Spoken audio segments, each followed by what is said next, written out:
আমরা মনে করি এই ধরনের দলকানা নির্বাচন কমিশনার তাদের লজ্জা শরম থাকা উচিত এবং অতি দ্রুত তাদের পদত্যাগ করা উচিত। আব্বাস কয়বার এমপি হয়েছে? 4 থেকে 5 বার। আপনি একটু আরেকটু ডেটা ক্যালকুলেশন করে দেখবেন, ওনার জয়ের চেয়ে হলো হারার রেকর্ড বেশি। সো ইনশাল্লাহ এবার শাপলাকলি জয় হবে, আমরা এটা আশা রাখি, সবার উপরে বিশ্বাস রাখি। আমরা এখানে সংখ্যাটা বাড়ানোর চেষ্টা করি নাই, আমাদের কয়টি আসনে ইনশাল্লাহ আমরা জয় ছিনিয়ে নিয়ে আসতে পারবো সেটা চিন্তায় করে দিয়েছি।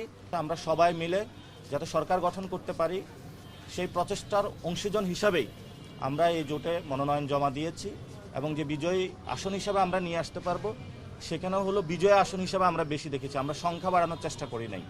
ইলেকশনের তফসিল দেওয়ার পরে আমরা নির্বাচন কমিশনকে বাংলাদেশে আর দেখতে পাচ্ছি না। চিফ ইলেকশন কমিশনার থেকে শুরু করে বিভিন্ন জায়গায় বাংলাদেশের বড় ধরনের শোডাউন হচ্ছে পলিটিক্যাল পার্টিগুলোর, এবং গত এক সপ্তাহে বাংলাদেশে ছবির মহড়া হলো, পোস্টারের মহড়া হলো, সেই বিষয়ে নির্বাচন কমিশনের কোনো পদক্ষেপ আমরা দেখি নাই। আমরা মনে করি এই ধরনের দলকানা নির্বাচন কমিশনার তাদের লজ্জা শরম থাকা উচিত এবং অতি দ্রুত তাদের পদত্যাগ করা উচিত।